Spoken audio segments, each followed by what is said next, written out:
হাইলাকান্দিতে ভয়ঙ্কর অগ্নিকাণ্ডের ঘটনা ঘটল। আজ অর্থাৎ বৃহস্পতিবার সাত সকালে অগ্নিকাণ্ডের ঘটনাটি সংঘটিত হয়।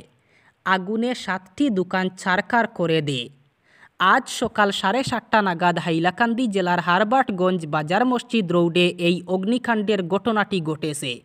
ক্ষতিগ্রস্ত দোকানগুলির মধ্যে রয়েছে একটি বীজ ও সারের দোকান, 5টি হোটেল এবং একটি মুদি দোকান।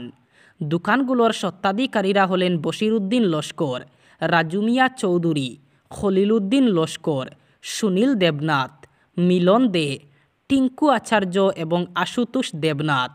অগ্নিকাণ্ডের খবর পেয়ে অগ্নি নির্বাপক বাহিনী ঘটনাস্থলে পৌঁছে আগুন নিয়ন্ত্রণে আনলেও 7টি দোকান সম্পূর্ণভাবে পুড়ে যায়। এতে ব্যাপক ক্ষতির সম্মুখীন হয়েছেন দোকানিরা। এবার থেকে ট্রেনের টিকিট কাটার নিয়মে বিরাট বদল আনল রেল। আর এই নিয়ম অফলাইনের ক্ষেত্রে। একটি রিপোর্ট অনুযায়ী টিকিট সংরক্ষণ নিয়ে দালালদের একটি বড় জাল রয়েছে। সাধারণ মানুষের সুবিধার্থে রেল বিভাগ যতই ব্যবস্থা করুক না কেন, রেলওয়ে ব্যবস্থায় এসব দালালের আধিপত্য পুরোপুরি। ফলে দালালদের দৌরাত্ম্য রুখতে বিশেষ পরিকল্পনা তৈরি করেছে রেল। এর আওতায় এখন সংরক্ষণ কেন্দ্রগুলিতে বায়োমেট্রিক পদ্ধতি বসানোর প্রস্তুতি নেওয়া হচ্ছে। সম্প্রতি রেলওয়ে প্রোটেকশন ফোর্সের সাইবার সেল সংক্রান্ত একটি প্রস্তাব জমা দিয়েছে রেল বোর্ডের কাছে। সেখানে ট্রেনের টিকিটে দালাল রাজ কমানোর উদ্দেশ্যে নির্দিষ্ট করে কৃত্রিম বুদ্ধিমত্তার ব্যবস্থা এবং অফলাইন বুকিংয়ের সময় বায়োমেট্রিক চালুর সুপারিশ করা হয়েছে। এই বিষয়টি নিয়ে রেলমন্ত্রকের আওতাধীন সংস্থা Indian railway catering and tourism এবং রেলের বিভিন্ন টেকনিক্যাল সহযোগিতা প্রদানকারী সেন্টার ফর রেলওয়ে ইনফরমেশন সিস্টেমের সঙ্গে সমন্বয় রক্ষা করে চলার প্রস্তাবও দেওয়া হয়েছে। রেলের এই পরিকল্পনা দালালদের হাত থেকে রেহাই দেবে সাধারণ মানুষকে। ভারতীয় রেলযাত্রীদের কনফার্ম টিকিট বুক করার জন্য রিজার্ভেশন কেন্দ্রগুলিতে ফিঙ্গারপ্রিন্ট এবং বায়োমেট্রিক সিস্টেম ইনস্টল করার প্রস্তুতি নিচ্ছে। এরপর এক ঠিকানায় যদি বিপুল সংখ্যক টিকিট বুক করা হয়, তাহলে রেলের রিজার্ভেশন কম্পিউটার সাইট তা লক করে দেবে। রেলের এই পরিকল্পনা দালালদের হাত থেকে রেহাই দেবে সাধারণ মানুষকে। এই প্রসঙ্গে north central public relation officer জানান, রিজার্ভেশন টিকিট বুকিংয়ের জন্য বায়োমেট্রিক পদ্ধতি সংযুক্তিকরণের কাজ চলছে, যা প্রতিটি রিজার্ভেশন টিকিট কাউন্টারে বসানো হবে। এতে কৃত্রিম বুদ্ধিমত্তা সিস্টেমের মাধ্যমে টিকিট বুকারকে শনাক্ত করা হবে। কাছাড় জেলা প্রস্তুত এক মহাক্রীড়া প্রতিযোগিতার জন্য, যেখানে প্রতিভা, উদ্যম ও ক্রীড়ার প্রতি অদম্য স্পৃহা এবং অনন্য রূপ পেতে চলেছে। আগামী 1 ফেব্রুয়ারি থেকে 10 ফেব্রুয়ারি পর্যন্ত চলবে খেল মহারণ 2, যেখানে জেলার বিভিন্ন প্রান্ত থেকে আসা প্রতিযোগীরা অংশ নেবেন। 7টি প্রধান ক্রীড়া বিভাগ: ফুটবল, অ্যাথলেটিক্স, ভলিবল, কাবাডি, দাবা, সড়ক সাইক্লিং এবং সাঁতার। এই ক্রীড়া উৎসবকে এক অনন্য মাত্রা দেবে।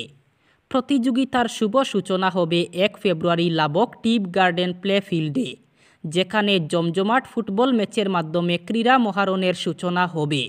অনূর্ধ্ব 17 ও 17 ঊর্ধ্ব বিভাগে ছেলে ও মেয়ে ফুটবলের উত্তেজনাপূর্ণ লড়াই দেখতে মুখিয়ে রয়েছেন ক্রীড়াপ্রেমীরা। প্রতিযোগিতার উদ্বোধনী অনুষ্ঠান শুরু হবে সকাল 8:30টায়। আর 10 ফেব্রুয়ারি চূড়ান্ত পর্বে ফাইনাল ম্যাচের শ্বাসরুদ্ধ উত্তেজনা প্রত্যক্ষ করবে সমগ্র কাছাড়। 2 ফেব্রুয়ারি উদারবন্দের ডিএনএইচএস স্কুলের প্লেগ্রাউন্ডে অনুষ্ঠিত হবে অ্যাথলেটিক্স প্রতিযোগিতা, যেখানে গতি, শক্তি ও সহনশীলতার এক অভূতপূর্ণ প্রতিযোগিতা দেখা যাবে।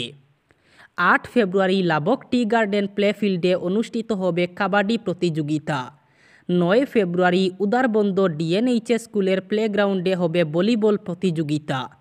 মানসিক শক্তির পরীক্ষা নিতে 8 ফেব্রুয়ারি শিলচর পৌরসভা ভবনে অনুষ্ঠিত হবে দাবা প্রতিযোগিতা, যেখানে কৌশল, ধৈর্য ও বুদ্ধির এক চরম পরীক্ষা হবে। পুরুষ ও মহিলা উভয়ের জন্য উন্মুক্ত এই প্রতিযোগিতায় দাবাড়ুরা তাদের সেরা চাল দিয়ে জয়ী হওয়ার চেষ্টা করবেন। প্রয়াগরাজের মহাকুম্ভে মৌনী অমাবস্যায় অমৃত স্নানের জন্য ভিড় জমিয়েছিলেন প্রচুর পুণ্যার্থী। ভিড়ের চাপে ব্যারিকেড ভেঙে গিয়ে মঙ্গলবার গভীর রাতে পদপিষ্টের ঘটনা ঘটে। এই মর্মান্তিক দুর্ঘটনায় অন্তত ৩০ জন পুণ্যার্থীর মৃত্যু হয়েছে। আহত হয়েছেন কমপক্ষে ৬০ জন। বুধবার সন্ধ্যায় এক সাংবাদিক সম্মেলনে সরকারিভাবে হতাহতের সংখ্যা জানিয়েছেন মহাকুম্ভের ডিআইজি বৈষ্ণব কৃষ্ণ। এদিন সন্ধ্যায় ডিআইজি বলেন, রাত ১টা থেকে ২টার মধ্যে মহাকুম্ভে পদপিষ্ট হয়ে ৩০ জন প্রাণ হারিয়েছেন। ২৫ জনকে ইতিমধ্যেই শনাক্ত করা হয়েছে এবং বাকি ৫ জনের শনাক্তকরণের কাজ চলছে। মৌনী অমাবস্যা উপলক্ষে কোটি কোটি মানুষের ভিড় হয়েছিল প্রয়াগরাজে। মঙ্গলবার গভীর রাতে গঙ্গা, যমুনা এবং সরস্বতী ৩ নদীর সঙ্গমস্থল অথবা ত্রিবেণী সঙ্গমে অমৃত স্নান করতে জড়ো হয়েছিলেন পুণ্যার্থীরা।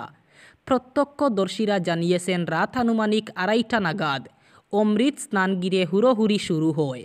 তখনই ১১ থেকে ১৭ নম্বর খুঁটির মাঝে ভিড়ের চাপে ব্যারিকেড ভেঙে যায়। ঘটনার পরই শুরু হয় উদ্ধার কাজ। আহতদের উদ্ধার করে হাসপাতালে নিয়ে যাওয়া হয়। পরিস্থিতি নিয়ন্ত্রণে আনতে ঘটনাস্থলে পুলিশ, আধা সেনা এবং এসএনজি নামানো হয়। এই ঘটনার পর কিছুক্ষণের জন্য অমৃত স্নান বন্ধ রাখা হয়েছিল। এদিকে মহাকুম্ভে পদপিষ্টের ঘটনায় শোক প্রকাশ করে নিহতদের পরিবার পিছু ২৫ লক্ষ টাকা ক্ষতিপূরণ ঘোষণা করেছেন যোগী আদিত্যনাথ। কিভাবে এমন একটি দুর্ঘটনা ঘটল সেই কারণ খুঁজতে বিচার বিভাগীয় তদন্তেরও নির্দেশ দিয়েছেন তিনি। ইন্টারন্যাশনাল রিপোর্টার্স অ্যাসোসিয়েশনের শাখা সংগঠন ইন্ডিয়ান রিপোর্টার্স অ্যাসোসিয়েশনের অসম রাজ্য কমিটির উপসভাপতি হিসাবে নিযুক্তি পেলেন শিলচরের বরাক বার্তা নিউজ চ্যানেলের কর্ণধার সঞ্জীব কুমার সিং।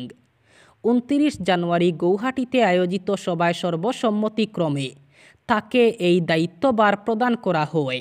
উল্লেখযোগ্য, কেন্দ্রীয় কমিটির সভাপতি ডক্টর মোহাম্মদ তারিক জাকের নির্দেশে কমিটি গঠন সেতু আতিকুর রহমান অমর দাস এবং অসম রাজ্যের বিভিন্ন জেলার প্রমুখ সাংবাদিকদের উপস্থিতিতে বরাক উপত্যকা সহ অসম রাজ্যের সহসভাপতি পদের দায়িত্ব বরাকের সন্তান সঞ্জীব সিংকে প্রদান করায় সাংবাদিকদের মুখে খুশির হাওয়া বইছে।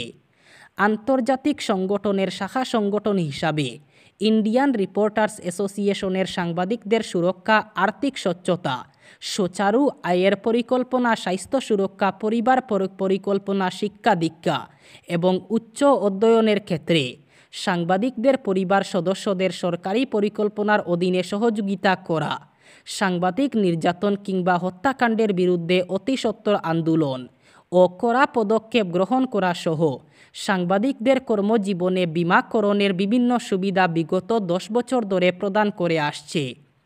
রাজ্যিক উপসভাপতি হিসাবে কাছাড়, শ্রীভূমি, হাইলাকান্দি জেলাসহ আসাম রাজ্যের প্রায় সবকটি জেলায় স্থায়ী কমিটি গঠন করার দায়িত্ব ও সমঝোতা দেওয়া হয়েছে।